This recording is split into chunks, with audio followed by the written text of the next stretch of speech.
nisso. Tá certo? Então, dito isso, vamos para Marcos, capítulo 10. Marcos, capítulo 10, estamos avançando junto com Jesus para a cruz. Mas antes de Jesus chegar na cruz, ele ainda tem algumas aulas para dar para os seus discípulos. Algumas coisas ainda para ensinar aos seus amigos antes de ir para a cruz e antes de voltar para o céu. Então, eu quero ler com vocês a partir do versículo 17. Marcos, capítulo 10, a partir do versículo 17.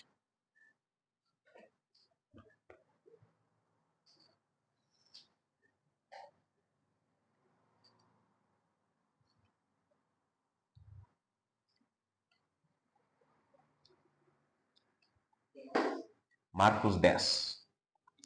Marcos 10, 17. A partir do 17. Bem? Diz assim a palavra do nosso Deus. Pondo-se Jesus a caminho, um homem correu ao seu encontro e, ajoelhando-se diante dele, perguntou: Bom mestre, que farei para herdar a vida eterna?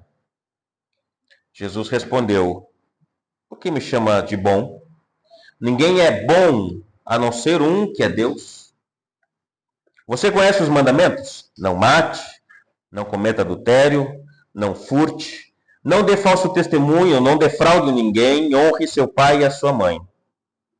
Então o homem respondeu: Mestre, tudo isso tenho observado desde a minha juventude.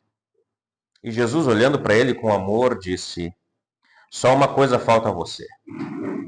Vá, venda tudo o que tem, dê o dinheiro aos pobres, e você terá um tesouro no céu. Depois venha e siga-me.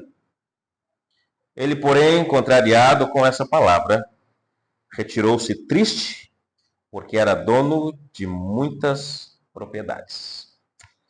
Deixa eu orar novamente aqui. Pai, pedimos que o Senhor nos ajude a entender o texto, nos ajude a compreender aquilo que o Senhor quer falar conosco hoje. Ajude a mim a explicar de forma clara. Me esconda atrás da cruz, atrás de Jesus, que ele seja honrado por todos nós nesse tempo. Nós pedimos isso mais uma vez em teu nome. Amém. Então, se colocarmos 3 nadadores em uma praia, a praia de Copacabana, no Rio de Janeiro, e pedirmos que eles nadem até uma ilha, lá no Espírito Santo, chamada Ilha de Trindade, que fica em média 1.200 quilômetros de distância entre a praia de Copacabana e essa ilha. E colocarmos 3 nadadores ali, um nadador olímpico, um nadador amador, sabe nadar mais ou menos, e um que não sabe nadar. Talvez o nadador olímpico ele consiga dar braçadas e nadar por mais ou menos 800 quilômetros antes de morrer. O segundo nadador talvez seja razoável ali, porque nada de vez em quando como hobby, e ele consiga percorrer ali uns 40 quilômetros antes de morrer. E o último nadador, que não sabe nadar, assim como eu, talvez percorra 1 quilômetro, talvez 50 metros, antes de morrer. Pode-se dizer que o nadador olímpico é 80 vezes melhor, ou 800 vezes melhor que o último nadador, certo? Que é um nadador olímpico, ele conseguiu dar braçadas a 800 metros. Mas a pergunta que fica é: qual deles está mais morto? O último? Porque ele morreu antes? É mais ou menos isso. Mas a questão é que todos estão mortos. Mesmo o nadador olímpico, sendo um habilidoso na água, deu braçadas a 800 quilômetros para frente e morreu, teve o mesmo destino que aquele que andou só 550 metros e morreu também. Então, a ideia é que, mesmo que o nadador olímpico fosse bom o suficiente, ele não conseguiu chegar até a outra margem. Da mesma forma como o nadador razoável e o nadador que não sabia nadar nada. Então, ninguém ou nenhum dos três seria apto ou capaz de chegar até o Espírito Santo saindo da praia de Copacabana, com a sua própria habilidade de nadar. Estão entendendo? Mesmo que os três, ou o nadador primeiro, soubesse nadar muito bem, fosse o nadador olímpico, ele jamais conseguiria chegar por ele mesmo até a Ilha da Trindade, sendo bom da forma como ele é. Se nós levarmos ou trazermos isso para a questão de salvação, é a mesma coisa. A Bíblia diz que nós devemos amar a Deus de todo o nosso coração, de toda a nossa alma, mente e forças para sermos salvos da morte.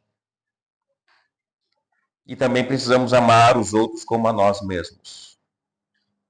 Só que ninguém é capaz de fazer isso pelas suas próprias forças. A única maneira que as pessoas têm de amar o Senhor com toda a sua força e amar o próximo como a si mesmo é crendo no Evangelho.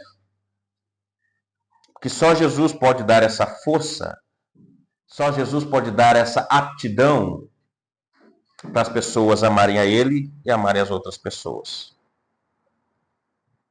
A mensagem singular do cristianismo é que você consegue a salvação não pelos seus esforços, não pelas suas boas obras, mas porque você crê naquilo que Jesus fez na cruz, quando morreu e ressuscitou.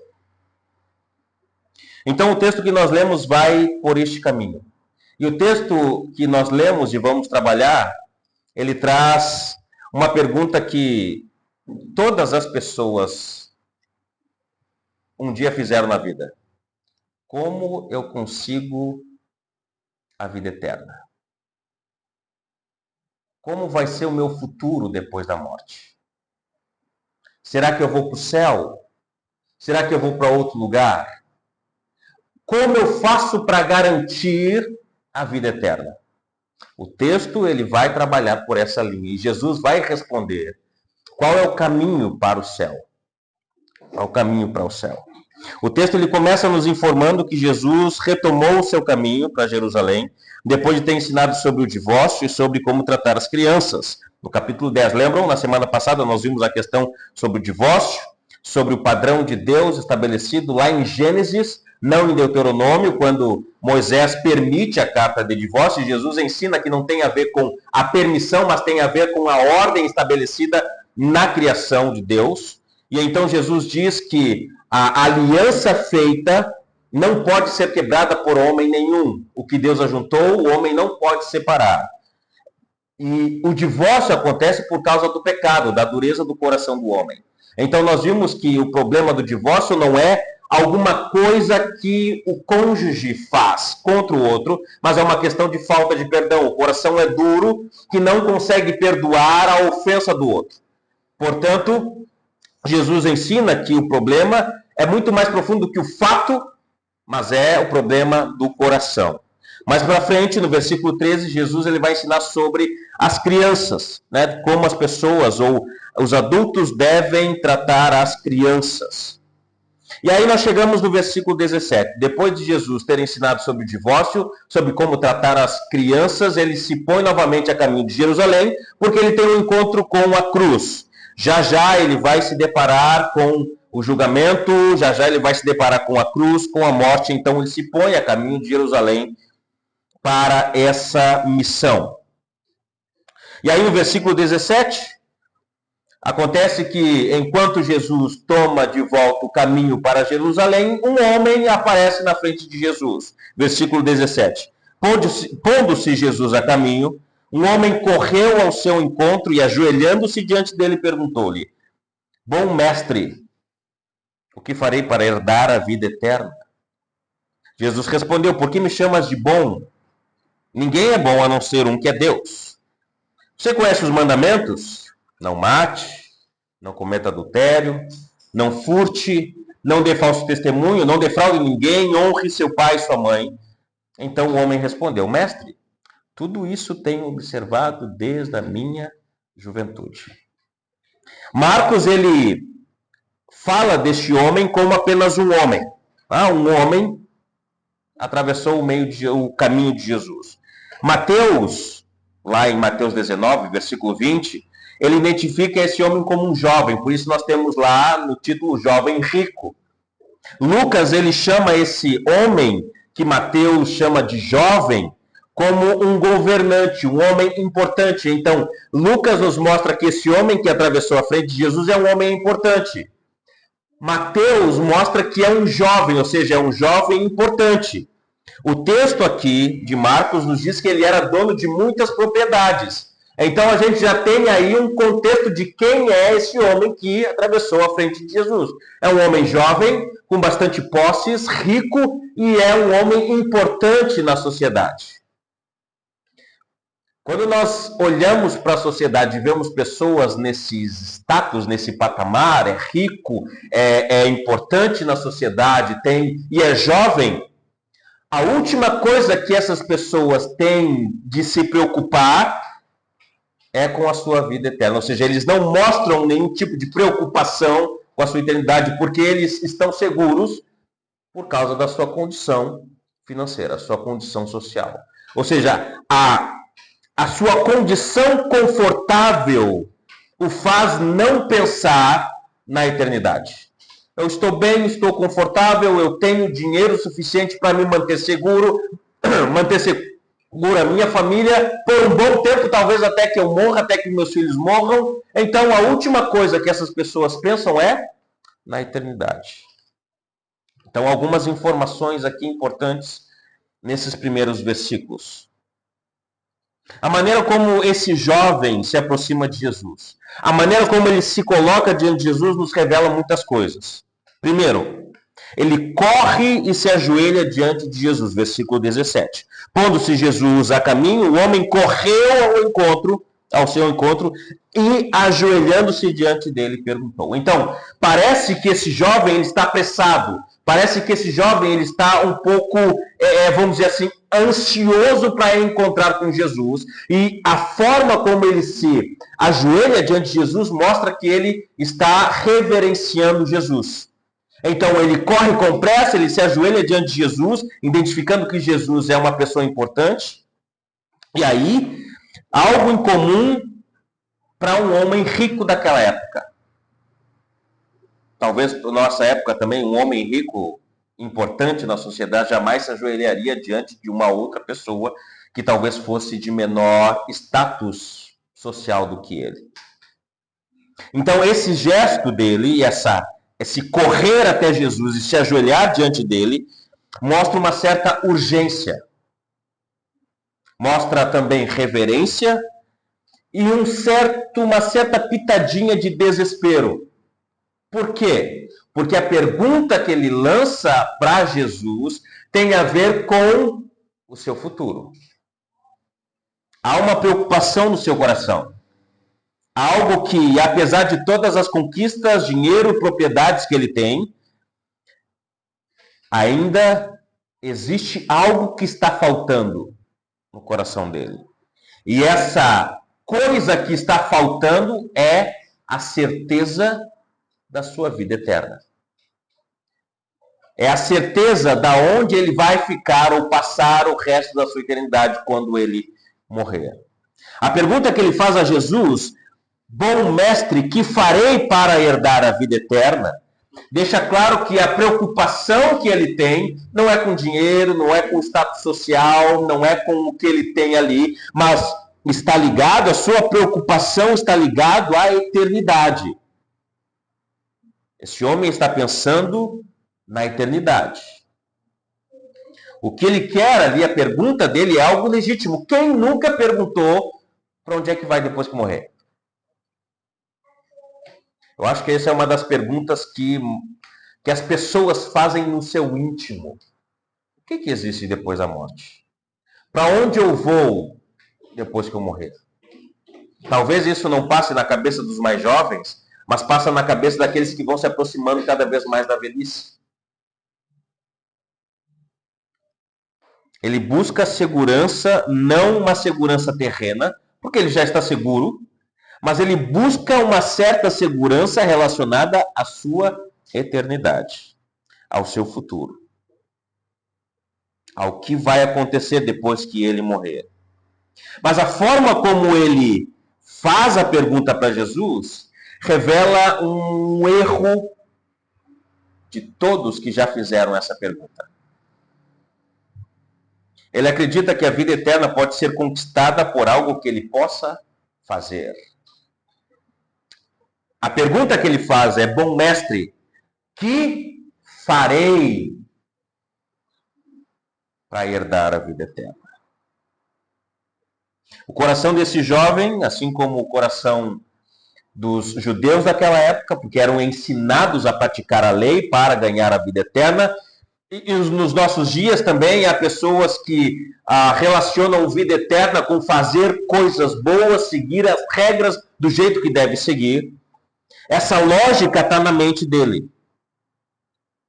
No seu coração ainda está essa lógica das obras, de fazer algo pelos meus méritos. Eu consigo fazer isso, eu consigo estas coisas que eu preciso, a minha própria força. Na ideia de que basta cumprir certos requisitos ou realizar ações corretas para conquistar o favor de Deus. Ele acredita que existem pessoas que são verdadeiramente boas, com base na sua conduta externa.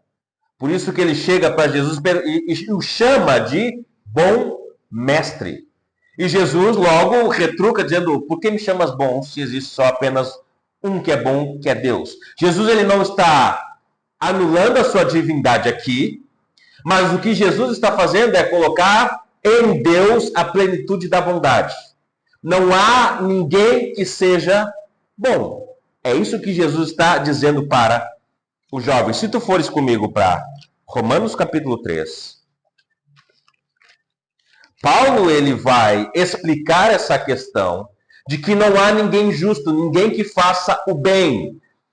Capítulo 3, versículo 10, Paulo diz: como está escrito, não há justo, nenhum sequer. Não há quem entenda, não há quem busque a Deus. Todos se desviaram e juntamente se tornaram inúteis. Não há quem faça o bem, não há nenhum sequer. A Bíblia ela deixa clara que ninguém diante de Deus é uma pessoa boa. Mas esse jovem acredita que existem pessoas que são verdadeiramente boas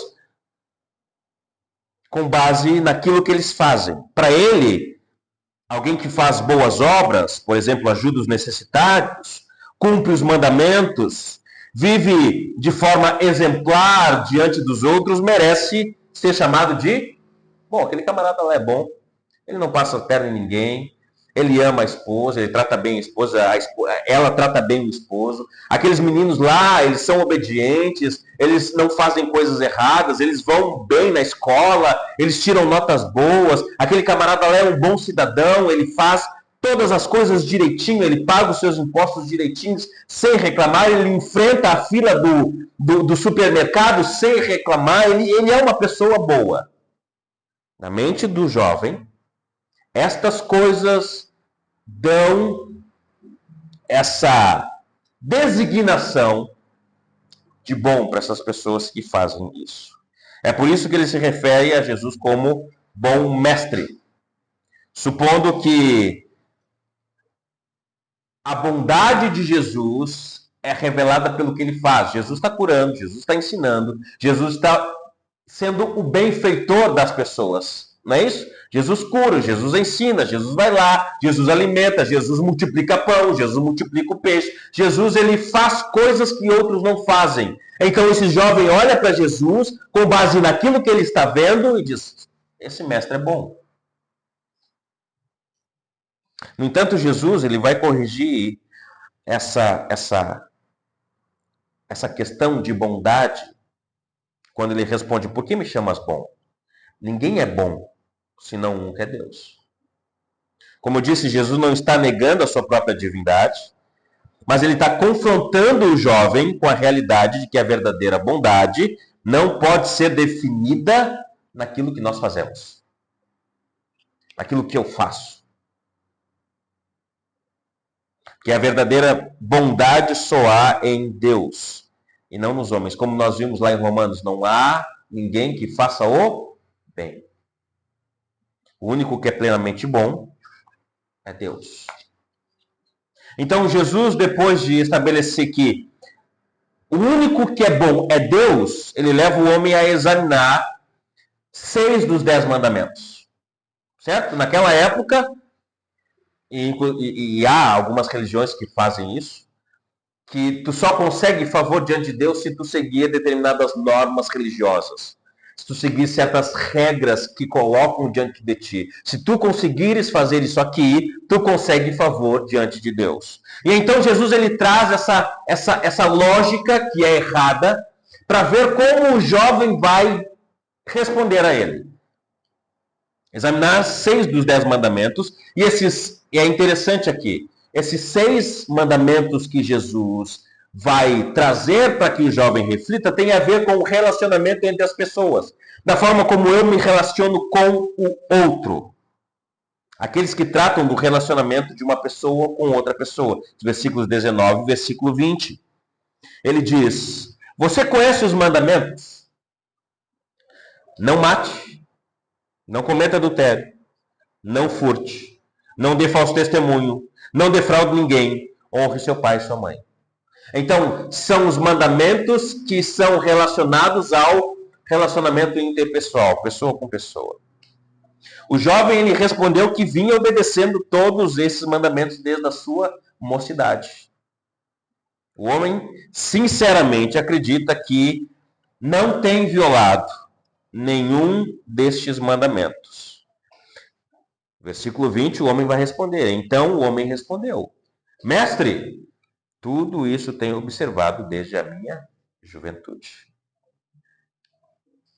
Ele acredita que, ao observar de forma tão, como é que eu posso dizer, tão afinco as leis, pelo menos esses mandamentos, ele pode ser que ele pensasse que Jesus garantiria a vida eterna dele por ele estar cumprindo essas leis. Esse jovem é a mesma coisa que Paulo. É muito semelhante a Paulo. Quando a gente vai para Filipenses capítulo 3, Paulo ele vai dizer como ele era antes de ser cristão, antes de ser salvo por Jesus. Filipenses capítulo 3, versículo 4 e 6 diz assim: é verdade, Paulo falando, que eu também poderia confiar na carne. Se alguém pensa que pode confiar na carne, eu ainda mais. Fui circuncidado ao 8º dia, sou da linhagem de Israel, da tribo de Benjamim, hebreus de hebreus. Quanto à lei, eu era fariseu. Quanto ao zelo, perseguidor da igreja. Quanto à justiça que há na lei, irrepreensível. Paulo ele diz aqui que ele cumpria à risca a lei do Senhor. Paulo está dizendo que ele não poderia ser acusado de nada porque ele era muito zeloso e irrepreensível na conduta dele como um judeu. Este homem que está na frente de Jesus, mesmo cumprindo a lei de forma incontestável, é interessante como funciona a mente das pessoas. E esse jovem aqui é um exemplo disso. Mesmo cumprindo à risca todos os mandamentos, ainda há uma perturbação no coração dele. Você percebe isso? Eu tenho cumprido tudo isso aqui. Eu honro meu pai, eu não furto, nunca matei ninguém, nunca adulterei. Eu tenho observado à risca tudo isso aqui. Mas ainda assim ele está apressado para encontrar com Jesus. E ele pergunta a Jesus: Senhor, o que eu faço para herdar? Ainda há inquietação no coração dele. O que eu faço para ganhar a vida eterna? Ele está perturbado porque não sabe se a sua eternidade está garantida. Em outras palavras, o homem está dizendo o seguinte: por que eu estou com essa falta de paz no meu coração e na minha mente, mesmo praticando as leis que eu preciso praticar? Que outra boa obra eu preciso fazer além dessas que eu já estou fazendo? Ou seja, a ideia é que ele precisa correr atrás da salvação. Muito parecido com algumas igrejas que ensinam isso. Você precisa ser assim para ganhar o céu. O erro desse jovem, ele é cometido nos nossos dias. Muitas pessoas, elas se deparam com a realidade de que daqui a pouco pode partir, pode sair dessa terra. Eles se deparam com a fragilidade da vida e com o peso da eternidade. Rapaz, o que acontece se eu morrer hoje? Para onde eu vou se eu morrer hoje? Ninguém está isento de não morrer a qualquer momento. Certo? Qualquer um pode morrer a qualquer momento. E aí, por causa dessa perturbação, as pessoas começam a buscar algum tipo de segurança espiritual. Eu conheço pessoas que vão na católica, vão na evangélica, vão nos mormons, vão nos testemunhos de Jeová, vão tudo quanto é parte, porque querem uma segurança espiritual. Não é porque querem algum tipo de bênção, mas é porque falta algum tipo de segurança. O coração humano, por natureza, ela carrega essa consciência de que existe um Deus e que esse Deus vai julgar um tempo aí. Eclesiastes, capítulo 3, versículo 11, diz que Deus colocou a eternidade no coração do homem. Se Deus colocou a eternidade no coração do homem, o homem vai sim pensar em algum momento, rapaz, para onde é que eu vou depois que morrer? Como é a eternidade? O coração do homem é assim. Por isso, desde os tempos mais antigos até os dias de hoje, a pergunta continua sendo feita: o que farei para ir para o céu? Como o jovem diz, o que farei para herdar a vida eterna? As pessoas querem saber qual é o destino delas depois que morre. Elas querem ter paz quanto ao que vai vir depois da morte. Elas querem se sentir de bem com Deus. E aí a pergunta que a gente faz, que dá para fazer é: como é que está a sua consciência diante de Deus? Você acha que você está bem com Deus?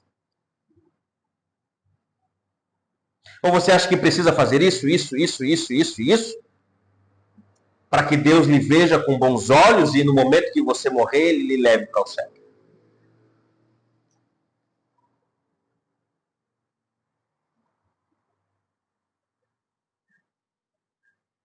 E como o jovem aqui, as pessoas tentam conquistar o céu na base de seus próprios esforços, confiando no seu comportamento, nas suas boas ações, na sua religiosidade. E muitos pensam: rapaz, se eu for uma boa pessoa, Deus vai me aceitar. Eu não faço mal para ninguém, eu não passo a perna em ninguém, eu sou um bom cidadão, bom marido, boa esposa, bom filho, bom neto. Então não tem como Deus não me ver com bons olhos. Outros dizem: pai, se eu fizer o bem, e se eu não fizer mal para ninguém, Deus vai me recompensar. Há ainda quem se apega a ritos religiosos, mandamentos, tradições, ou ajudar o pobre, o necessitado. Não, eu estou aqui, tu já ouviu essa frase? Eu estou aqui vendo se eu consigo um lugarzinho no céu para mim. Já escutaram isso? Estou vendo aqui se eu consigo um lugarzinho para mim no céu. Essa lógica do mérito está profundamente enraizada no coração humano, porque o homem, quer queira, quer não, ele quer estar no controle de tudo. e acreditar que podemos garantir a nossa salvação por meio daquilo que fazemos, é um erro fatal. Porque não depende de nós. Depende de Deus. E aí nós entramos na segunda parte do texto.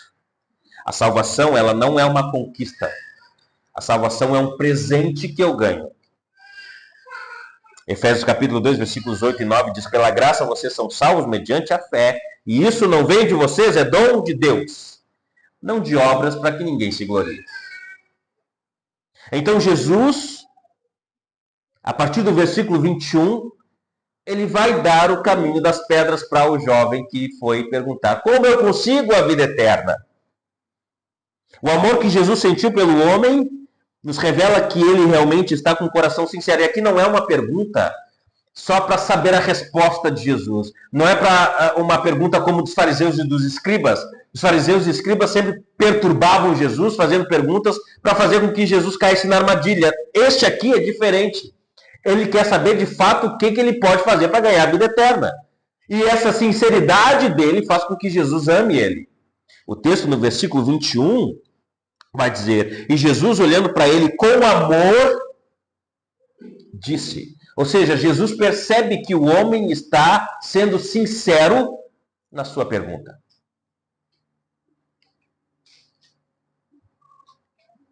Jesus, ele diz no versículo 21, Jesus olhando para ele com amor disse: só uma coisa falta a você. Vá, venda tudo o que tem, dê o dinheiro aos pobres e você terá um tesouro do céu. Depois venha e siga-me. Jesus revela que o homem ainda não tinha examinado as partes mais profundas do seu coração. E mostra como os bens materiais, o dinheiro que ele tinha, controlava a vida dele. Jesus pede que ele tome uma decisão radical. Você precisa abrir mão daquilo que te afasta de Deus e da vida eterna. Você precisa se afastar daquilo que te controla, daquilo que você é apegado mais. Que pelo texto nós sabemos que é o dinheiro. Jesus oferece ao homem exatamente o que ele está buscando. É interessante isso aqui. Jesus, ele diz: ó, tu queres a vida eterna? Está aqui. Essa é a chave que tu precisa para ganhar a vida eterna. Mas essa oferta envolve uma troca. E Jesus, ele se apresenta como essa moeda de troca. Jesus está oferecendo para ele um tesouro, mas não um tesouro terreno, um tesouro no céu. E convida ele para abrir mão dessa riqueza terrena. Ele chama a entregar os seus bens aos pobres. Isso seria um ato de amor pelo próximo. E então seguir Jesus como seu discípulo. A resposta para a pergunta, o que farei para herdar a vida eterna, é clara. Deixa para trás aquilo que prende o teu coração aqui na terra e segue o único que pode te dar o céu. Jesus, ele fala em João capítulo 6, se eu não me engano: eu sou o caminho, a verdade e a vida. Ninguém vai ao Pai senão por mim. Mateus capítulo 6, versículo 19 ao 21 diz assim: não acumulem tesouro sobre a terra, onde as traças e a ferrugem corroem, e onde ladrão escavam e roubam, mas ajuntem tesouros no céu, onde as traças e a ferrugem não corroem, e aonde ladrões não escavam nem roubam, porque onde estiver o seu tesouro, aí estará também o seu coração. Ao andar da carruagem, a gente vai perceber que o coração do jovem estava nos seus bens. O que Jesus está pedindo ao homem é que ele, além de continuar observando as leis que ele já vem observando, pede para que ele obedeça ou observe os dois principais mandamentos. E quais são eles? Mateus capítulo 22, versículo 36 ao 40 diz assim: mestre, que é um escriba, perguntando a Jesus: qual é o grande mandamento? Jesus respondeu: ame o Senhor seu Deus de todo o seu coração, de toda a sua alma, de todo o seu entendimento. Este é o grande primeiro mandamento. E segundo, semelhante a esse é: ame o seu próximo como você ama a si mesmo. Destes dois mandamentos dependem toda a lei e os profetas. Jesus, ele diz para o jovem vender o que tem, dar aos pobres e segui-lo. Jesus está dizendo: ok, tu está observando essas leis, esses mandamentos, que tem a ver com o próximo, agora eu preciso que você observe as leis com relação a mim. Eu preciso que você me ame mais do que o que você tem. E ame o seu próximo mais do que você mesmo. A tarefa de vender todos os seus bens não garantiria que ele seria salvo, mas seria o primeiro passo para uma obediência à palavra do Senhor, que traria a ele a salvação. No entanto, o que era para ser um dia alegre, porque ele descobriu o que pode dar a vida eterna a ele, se torna um dia de tristeza, porque ele resolve não renunciar o tesouro terreno que ele tem. Ao invés de se alegrar porque descobriu o caminho para o céu, ele volta para casa triste e sem a vida eterna. A riqueza daquele homem tornava sua vida confortável, ele dava poder e prestígio. Quando Jesus pediu que ele vendesse tudo o que possuía, Jesus estava tocando justamente no ponto central do problema dele, que era o seu coração. E ele não conseguiu atender ao único requisito que Jesus fez a ele: entregar completamente o seu coração a Jesus. E aí, antes de irmos para o final, Lucas capítulo 14, a partir do versículo 25, o doutor vai dizer assim: grandes multidões acompanhavam Jesus, e ele voltando-se lhes disse: se alguém vem a mim e não me ama mais do que ama o seu pai, a sua mãe, a sua mulher, os seus filhos, os seus irmãos, as suas irmãs e até a sua própria vida, não pode ser meu discípulo. E quem não tomar a sua cruz e vier após mim, não pode ser meu discípulo. Pois qual de vocês, pretendendo construir uma torre, não se assenta primeiro para calcular a despesa e verificar se tem os meios para concluir? Para não acontecer que, tendo lançado os alicerces e não podendo terminar a construção, todos os que virem zombem dele, dizendo: este homem começou a construir e não pôde acabar. Ou qual é o rei que, indo combater um outro rei, não se assenta primeiro para calcular se com 10.000 homens poderá enfrentar o que vem contra ele, vem com ele contra ele com 20.000? Caso contrário, estando o outro ainda longe, envia uma embaixada pedindo condições de paz. Assim, pois, qualquer um de vocês que não renuncia a tudo quanto tem, não pode ser meu discípulo.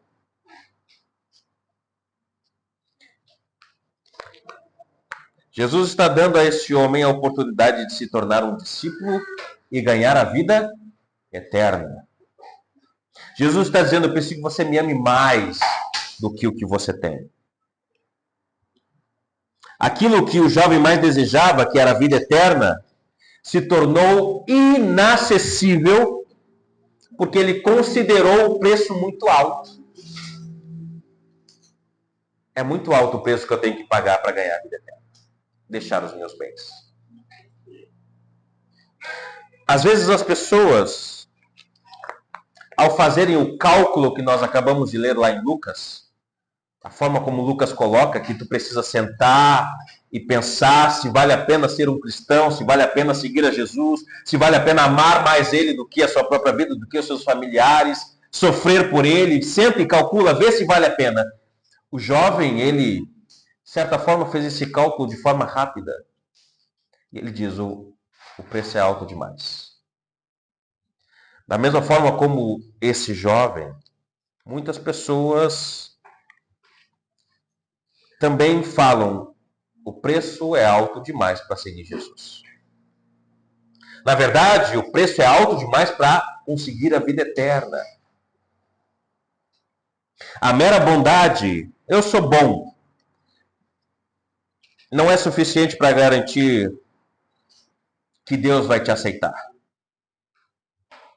Um dos erros fundamentais das religiões que não são cristãs, e até de muitos que são cristãos, é imaginar que se o seu lado bom predominar ou for maior do que o seu lado mau, então ela vai ter uma situação favorável diante de Deus. Mas essa visão, ela ignora, ela deixa de lado a verdade de que o homem, ele é pecador desde a sua nascença. E de que Deus vai punir o pecado, quer queira, quer não. E todos aqueles que não se renderem a Jesus serão penalizados por causa dos seus pecados. Não adianta fazer coisas boas. Não adianta dar a comida para o necessitado, dar esmola para quem está pedindo, ou fazer outra coisa qualquer que seja aos olhos do homem legal. Não adianta. Paulo fala em Romanos 5,12, por um só homem entrou o pecado no mundo e pelo pecado a morte. Ou seja, todos pecaram e carecem da glória de Deus. O salário do pecado é a morte. Paulo diz, não há ninguém que faça o bem. E quando as pessoas pensam que podem ganhar o céu porque são boas, Jeremias já nos alertou sobre isso, sobre o nosso coração. Ele diz, no capítulo 17, versículo 9 do seu livro, enganoso é o coração, e mais do que todas as coisas, e desesperadamente corrupto.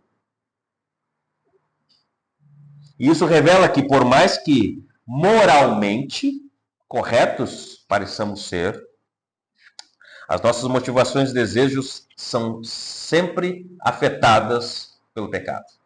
Sempre vai ter a mancha do pecado lá. Aí eu tratei aquela pessoa boa. Essa sua atitude está manchada pelo pecado. Mas eu dei comida para o necessitado. Ok, mas está manchado pelo pecado. É por isso que a salvação não pode ser alcançada por nossas obras ou méritos. É por isso que o céu não pode ser alcançado por aquilo que nós fazemos. A Bíblia é clara, como eu disse lá em Efésios capítulo 2, 8 e 9. Pela graça nós somos salvos. Isso não vem de nós, é dom de Deus. A única maneira de sermos aceitos por Deus é por meio da obra perfeita de Jesus, que viveu sem pecado, morreu em nosso lugar e ressuscitou ao terceiro dia para nos dar justificação. É só por Ele. Não é pelo que nós fazemos, mas é pelo que Jesus fez. Em Cristo, Deus não apenas perdoa o pecador, mas também declara justo este pecador com base na justiça de Jesus. Então, quando eu creio em Jesus, a justiça de Jesus é colocada em mim. Então, Deus me olha agora como um justo, não porque eu fiz alguma coisa, mas porque Jesus fez. É como se Jesus fosse a lente que Deus olha para o homem que creu nele. Ele não vê mais o Leandro, ele não vê mais o Tiago, ele não vê mais o Gabriel, ele vê Jesus. E por isso essas pessoas têm o lugar garantido delas no céu. E é por isso que a pergunta desse jovem continua nos nossos dias, ainda quando, o que eu faço para ganhar a vida eterna? E a resposta continua sendo a mesma, só Jesus pode salvar você. Você não consegue fazer nada para lhe salvar. Mas eu sou bom. Tu pode ser bom aos olhos dos homens, mas aos olhos de Deus, você precisa de Jesus. Então o meu desejo é que todos nós continuemos buscando Jesus, porque sem Ele, nós não vamos ver os portões do céu. Amém? Só Jesus pode salvar. E para terminar o nosso tempo, a gente vai